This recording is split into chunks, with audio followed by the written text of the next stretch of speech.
I'd like to see our policymakers really begin to look at what are the kinds of changes we can make that are going to make our public schools even stronger. Dr. Terry Allman, Superintendent, Frederick County Public Schools.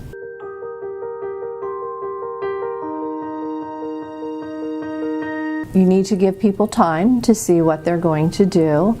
I will acknowledge that I did have some concerns that she didn't have a lot of experience with public education, and I think when you're going to head the Department of Education for the entire nation, you should, have had experience in public schools. When Congress reauthorized the Elementary and Secondary Education Act, and they passed what was called Every Student Succeeds Act, they really did take away a lot of the responsibility and the power that the Secretary of Education had. So I think it's going to be very interesting over the next year or so to actually see what kind of policy or agenda the Secretary of Education is going to be able to implement because of the restrictions that were put on that position.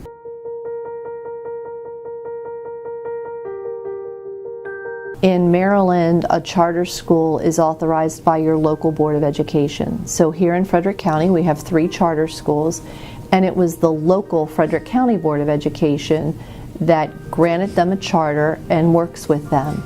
That, for me, is the best way to do it because it keeps it local, so it's designed to meet the needs of your own community.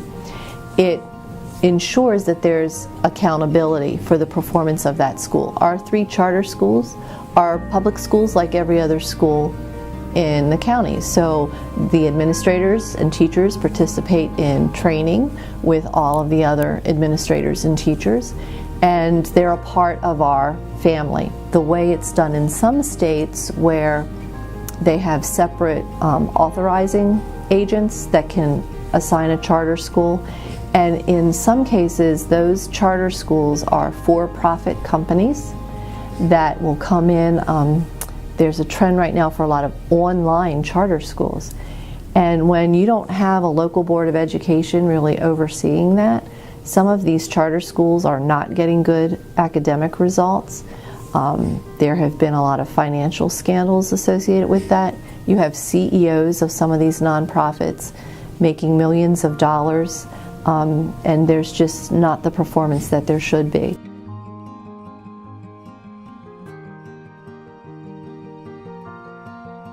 If he says, I want states to create opportunities for charter schools, then you leave it up to the state for what's the best way to manage that.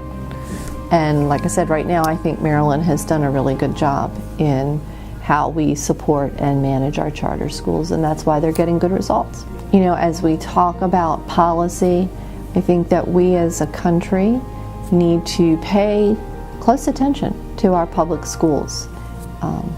I do believe, and I've given my career to working in public education, that we really have to recognize the importance of that as the foundation for our democracy, that educated citizenry.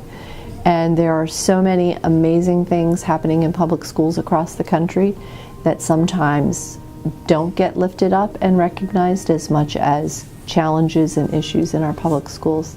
So I just hope that people will pay attention and appreciate what we have.